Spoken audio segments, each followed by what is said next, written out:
Hello friends, welcome back to my channel gain brain with Himanshi Rishi. आज की इस video में हम डिस्कस करेंगे प्रीवियस ईयर्स क्वेश्चंस, जो कि है टीचिंग एप्टीट्यूड से रिलेटेड, और ये वीडियो का सेकंड पार्ट है। इससे पहले एक और पार्ट मैं ला चुकी हूँ, बहुत अच्छा उस पर फीडबैक था आपका, बहुत से कमेंट्स थे मैम और वीडियोस लाइए, इसलिए सेकंड वीडियो मैं लाई हूँ।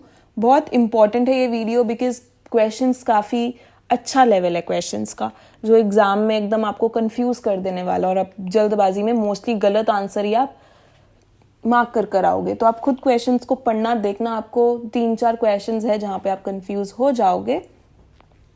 तो बहुत इंपॉर्टेंट वीडियो रहने वाली है ये आपके EMRS एग्जाम के लिए। DSSB के भी अभी एग्जाम्स निकलेंगे अक्टूबर एंड में, तो उनके लिए भी, कैंडिडेट्स के लिए, टीचिंग एप्टीट्यूड के लिए बहुत बहुत इंपॉर्टेंट वीडियो रहने वाली है। सो अगर आप मेरे चैनल पे न्यू हैं, ज़रूर सब्सक्राइब करिएगा, वीडियो पसंद आए लाइक करिएगा, मोर ओवर वीडियो को एंड तक देखिएगा so that you don't miss on to any important thing और any important question. Now let's get started with the questions. So teaching aptitude का ये फर्स्ट क्वेश्चन है जो हम डिस्कस करेंगे।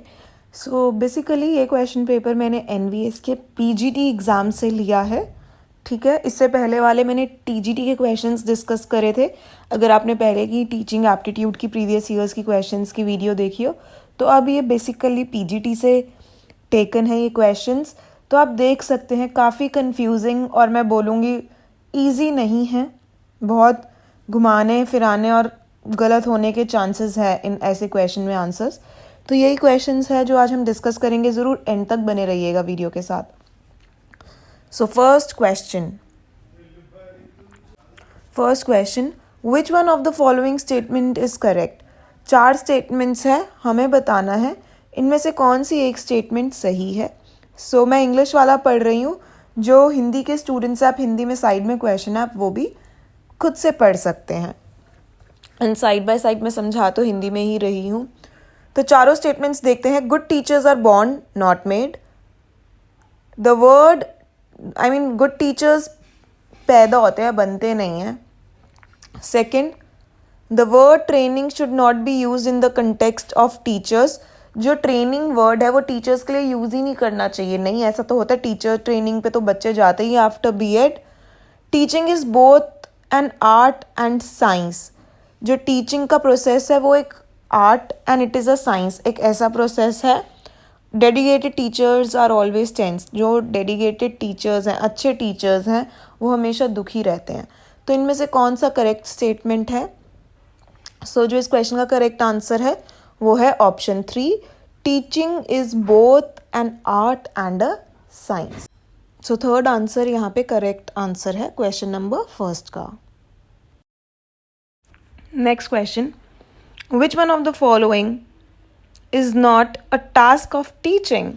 हमें बताना है, 4 स्टेटमेंट्स है, हमें बताना है इनमें से कौन सा एक टीचिंग का टास्क नहीं है।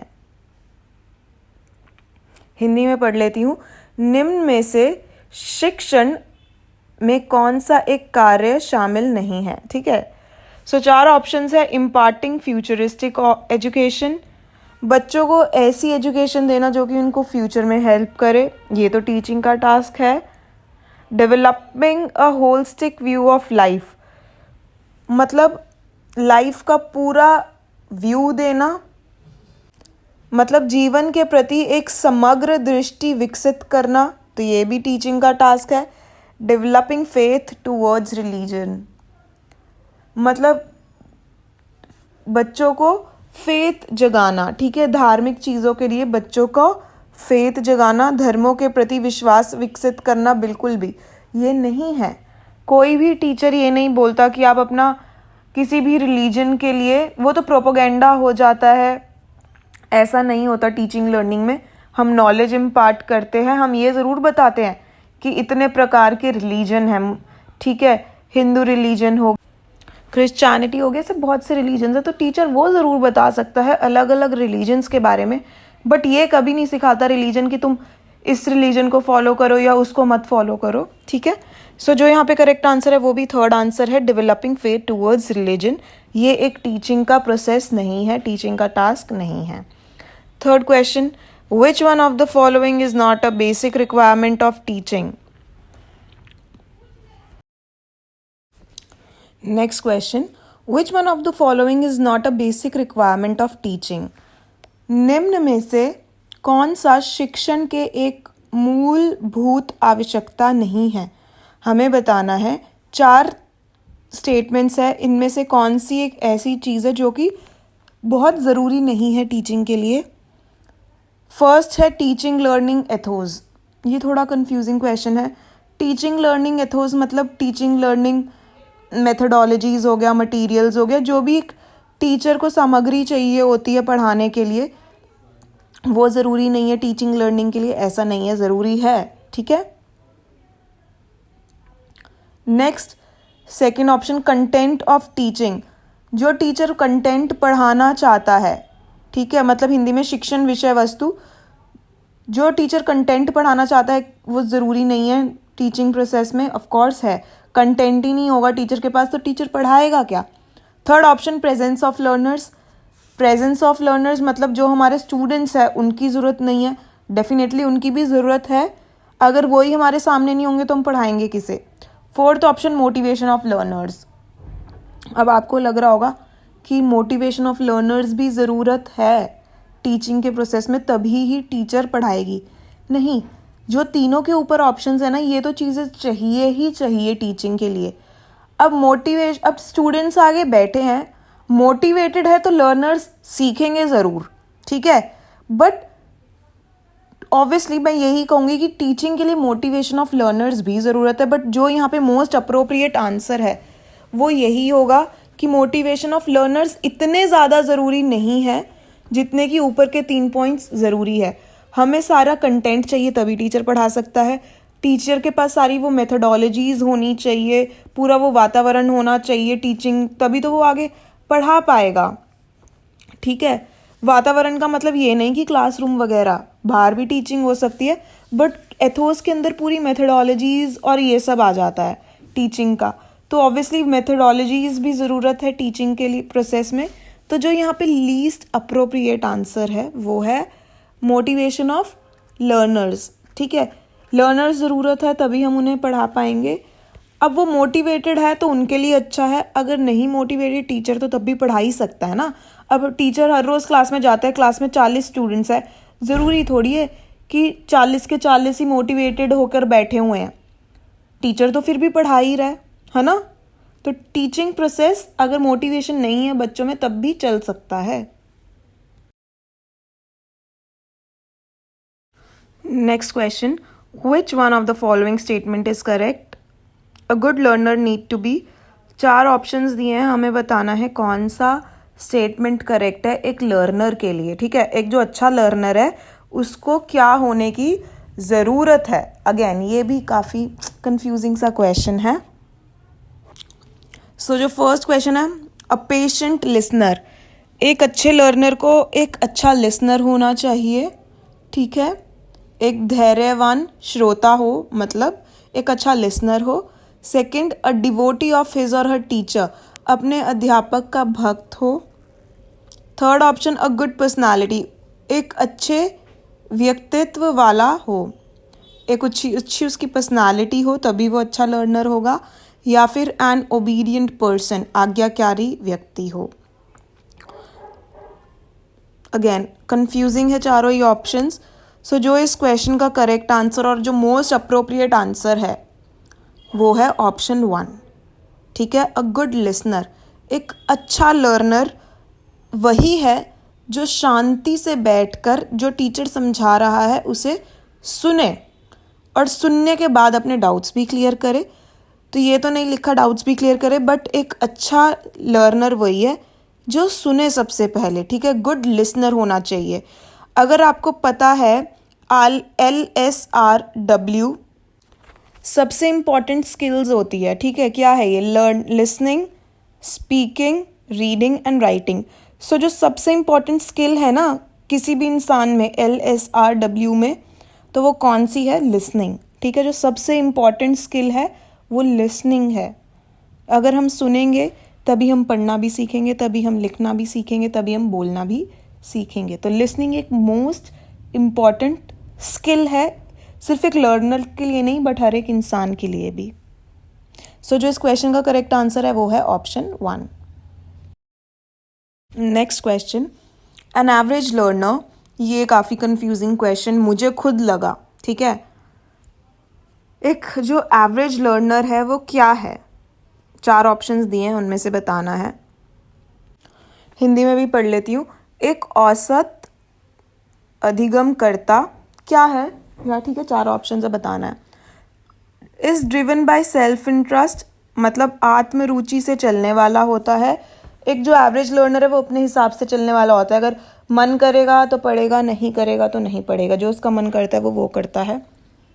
सेकंड इज इंट्रिंसिकली मोटिवेटेड, मतलब वो अंदर से खुद ही मोटिवेटेड रहता है, उसको टीचर को मोटिवेट करने की ज़रूरत नहीं है। जो एवरेज लर्नर है वो खुद ही मोटिवेट रहता है सारा टाइम कि मुझे कुछ करके दिखाना है।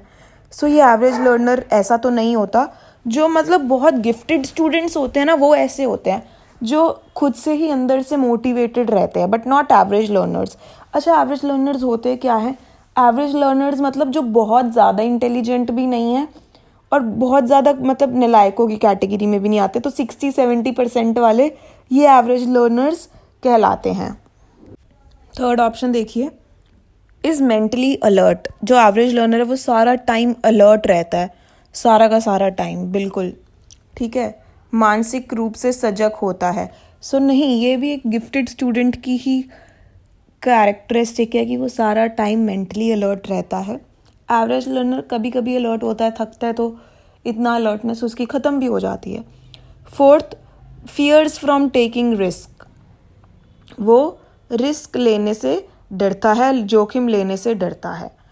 सो मैं खुद कंफ्यूज थी कि इसका क्या आंसर हो सकता है। सो जो बोर्ड ने, जो एनवीएस ने इसका करेक्ट आंसर माना है वो है ऑप्शन 4 कि fears from taking risks.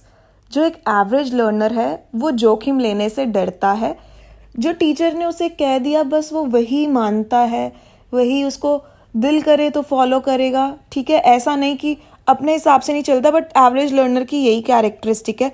Teacher ने जो कह दिया इतना पढ़ना, बस वो इतना ही पढ़कर आता है कि मैं पास हो जाऊं। एवरेज लर्नर यही सोच के चलता है कि बस मैं पास हो जाऊं। तो वो नए टास्क और खुद से जोखिम लेने से, वो रिस्क लेने से वो डरता है। अगर मैं गलत हो गया तो मैं फेल भी हो सकता हूँ, ठीक है। तो जो रिस्क लेते हैं ना वो होते हैं गिफ्टेड स्टूडेंट्स। जो 95% वाले बच्चे होते हैं वो रिस्क लेना जानते हैं, वो नहीं डरते, बट एवरेज स्टूडेंट डरते हैं, ठीक है। जो इस क्वेश्चन का करेक्ट आंसर है वो है option 4। Next, sixth question, which one of the following factors affecting teaching is beyond the control of teacher education system. Hindi में भी पढ़ देती हूँ। शिक्षण को प्रभावित करने वाले निम्न कारकों में से कौन सा एक कारक शिक्षा व्यवस्था के नियंत्रण से बाहर है? हमें बताना है, 4 ऑप्शंस है, ठीक है। फैक्टर्स दिए हुए हैं 4, और बताना है कौन सा एक ऐसा फैक्टर है जो कि जो टीचर्स को ट्रेनिंग देता है एजुकेशन सिस्टम, वो उनके कंट्रोल में नहीं है। Academic level of teachers, intelligence level of teachers, age level of teachers, या फिर प्रीवियस लर्निंग ऑफ टीचर्स। बहुत बहुत कंफ्यूजिंग क्वेश्चन है ये भी। टीजीटी में इजी सिंपल क्वेश्चंस थे, बट पीजीटी लेवल के क्वेश्चंस टीचिंग एप्टीट्यूड के बहुत कंफ्यूजिंग थे। डिफ़िकल्ट नहीं बोलूँगी, बट हाँ बहुत कंफ्यूजिंग थे। सो जो इस क्वेश्चन का करेक्ट आंसर है वो है प्रीवियस लर्निंग ऑफ टीचर्स, मतलब अध्यापकों की पूर्व का अधिगम, इस पे कोई कंट्रोल नहीं है, ठीक है। किसका? टीचर एजुकेशन सिस्टम का। अब आपको लग रहा होगा कि एज पे भी, कि एज लेवल ऑफ टीचर्स उस पर भी तो कंट्रोल नहीं है, जो टीचर्स की एज है उस पर भी तो बोर्ड का कंट्रोल नहीं है। तो इसके अंदर क्वेश्चन में साफ साफ दिया है विच one of the following factors affecting teaching. तो एज टीचर की कोई भी हो वो टीचिंग पे इफेक्ट नहीं करती, बट जो प्रीवियस नॉलेज है टीचर की वो तो टीचिंग पे इफेक्ट करती है ना। तो इस पे भी जो बोर्ड है, जो टीचर्स को ट्रेनिंग या वर्कशॉप्स देता है, उनका कोई भी जोर नहीं है, कोई भी उनका उस पर कंट्रोल नहीं है। नेक्स्ट 7th इम्पॉर्टेंट क्वेश्चन, और ऐसा क्वेश्चन देखने को हर एग्ज़ाम में मिला ही है. For teaching science at secondary school level, which one of the following method of teaching will be most suitable. Secondary school में, ठीक है, सेकेंडरी स्कूल लेवल पे हमें 4 ऑप्शंस दिए हैं साइंस पढ़ाने के लिए. ठीक है, कौन सा एकदम सही मेथड है? फर्स्ट, लेक्चर कम डेमोन्स्ट्रेशन मेथड. एक लेक्चर और साथ में लेक्चर के डेमोन्स्ट्रेशन भी आप करके दिखा दो, जो आप पढ़ा रहे हो उसे करके दिखा दो, ये एकदम सही मेथड है. क्वेश्चन आंसर मेथड, ये एकदम साइंस पढ़ाने के लिए सही है. एक्सपीरियंशियल मेथड, ये साइंस पढ़ाने के लिए ठीक है. या फिर learning by doing method science पढ़ाने के लिए 4th भी ठीक है. तो जो कन्फ्यूजन है वो 3rd या 4th ऑप्शन में होगी. सो जो मोस्ट अप्रोप्रिएट मेथड है साइंस पढ़ाने के लिए वो है एक्सपीरियंशियल मेथड. सो जो इस क्वेश्चन का करेक्ट आंसर है वो है ऑप्शन 3rd. ठीक है. अगर ये वीडियो आपको पसंद आ रही है ज़रूर लाइक करिएगा, कमेंट सेक्शन में बताइएगा कैसी लगी वीडियोस, कैसे लगे क्वेश्चंस. ऑल दो मेरे बनाए क्वेश्चंस नहीं है, प्रीवियस ईयर के ही क्वेश्चंस है, बट ज़रूर बताइएगा वीडियो कैसी लगी. एंड में लाइक ज़रूर करिएगा वीडियो को. 8th question, which of the following teaching method is not the part of teacher centred methods of teaching. अब ये भी ना आपको ईजी क्वेश्चन है बट बहुत कंफ्यूजिंग है. इस क्वेश्चन में हमसे पूछा गया है, 4 ऑप्शंस है, 4 मेथड्स दिए हैं, कौन सा method teacher method, teacher centred method नहीं है. अब टीचर सेंटर्ड मेथड क्या होता है? जिसमें टीचर ही सेंटर पार्ट है क्लास का और वही चीज़ें करके दिखा रहा है. सो लेक्चर मेथड, ये तो एकदम टीचर सेंटर्ड मेथड है, टीचर ही तो लेक्चर डिलीवर करेगा स्टूडेंट्स को. Second, demonstration method. Demonstration method का मतलब होता है कि जो टीचर पढ़ा रहा है उसे करके भी दिखाए. तो अगेन ये भी एक टीचर सेंटर्ड मेथड ही है, इसमें स्टूडेंट सेंटर्ड भी है क्योंकि बच्चों के लिए ही वो दिखा रहा है, बट करने वाला कौन है? टीचर है, तो इसलिए टीचर सेंटर्ड मेथड है. Third, story telling method. Story telling method भी आपको टीचर ही करके बता रहा है. अगर टीचर नहीं कर रहा, कोई बच्चा स्टोरी सुना रहा है पढ़ के बुक से, तो वो भी आपको समझा कौन रहा है? टीचर ही तो समझा रहा है. तो ये भी एक टीचर सेंटर्ड मेथड ही है. Heuristic method. अब ह्यूरिस्टिक मेथड क्या होता है? ये होता है प्रॉब्लम सॉल्विंग मेथड. तो ये स्टूडेंट सेंटर्ड मेथड है. इसमें ये प्रोजेक्ट मेथड की तरह ही होता है. टीचर एक प्रॉब्लम या फिर एक प्रोजेक्ट बच्चों को दे देगा और उसको बोलेगा कि खुद कर लाओ. तो ये प्रॉब्लम सॉल्विंग मेथड है जहाँ पे बच्चे खुद करते हैं. तो ये एक स्टूडेंट सेंटर्ड मेथड है, टीचर नहीं. ठीक है. सो जो इस क्वेश्चन का करेक्ट आंसर है वो है option 4, heuristic method. Next 9th question, ये सिर्फ इंग्लिश में अभी आपको दिख रहा है बट इसकी नेक्स्ट स्लाइड में आपको हिंदी में भी दिखेगा. ठीक है. Next question, for teaching the sub topic mustard plant to class 7 students, which one of the following teaching aid provides most direct experiences to the learners. इसमें हमें बताना है कि एक टीचर है, वो 7th क्लास के बच्चों को मस्टर्ड प्लांट के बारे में बता रहे हैं, सिखा रहे हैं, पढ़ा रहे हैं. मस्टर्ड प्लांट क्या होता है? सरसों का प्लांट. ठीक है, सरसों का प्लांट. तो इसके बारे में क्लास में 7th क्लास में टीचर पढ़ा रहा है. सो 4 ऑप्शन है, कौन सा सबसे सही तरीका है पढ़ाने का हमें बताना है. 5 minutes video film first option है. 5 मिनट की कोई वीडियो फिल्म दिखा दो मस्टर्ड प्लांट के ऊपर, बच्चा समझ जाएगा. Second, visit a mustard field, मतलब सरसों का खेत बच्चों को दिखा लाओ तो बच्चा बहुत अच्छे से समझेगा, सेकंड ऑप्शन है. Third, specimen of few mustard plants, मतलब तुम घर से सच्ची का एक मस्टर्ड प्लांट 2-4 ले आओ और बच्चों को दिखा दो, ऐसा होता है. Fourth, charts and pictures of mustard plants, बच्चों को चार्ट्स और फोटोज दिखा दो, मस्टर्ड प्लांट ऐसा दिखता है. सो जो इस क्वेश्चन का करेक्ट आंसर है वो है option second, visit to a mustard field, मतलब बच्चों को आप बाहर फील्ड में ले जाइए सरसों का खेत दिखाने के लिए, तब बच्चा सबसे अच्छे तरीके से सीखेगा. सो सेकंड ऑप्शन यहाँ पे करेक्ट आंसर है. Next question, in Indian school education evaluation system which one of the following needs to be emphasised more. हमें बताना है जो इंडिया का एजुकेशन सिस्टम है उसमें सबसे ज़्यादा फोकस किसके ऊपर होना चाहिए? 4 ऑप्शंस है। ऑब्जेक्टिव टाइप क्वेश्चंस के ऊपर, सेकंड स्टूडेंट पार्टिसिपेशन के ऊपर, थर्ड हर हफ्ते वीकली टेस्ट्स लिए जाएं, वीकली मतलब हफ्ते, हर हफ्ते बच्चों के टेस्ट लिए जाएं इसके ऊपर फोकस, या फिर टीचर सेंटर्ड इवैल्यूएशन सिस्टम, जो टीचर सेंटर्ड, टीचर के हिसाब से कैसा इवैल्यूएशन सिस्टम हो। सो इसका आई होप आपको आंसर पता होगा।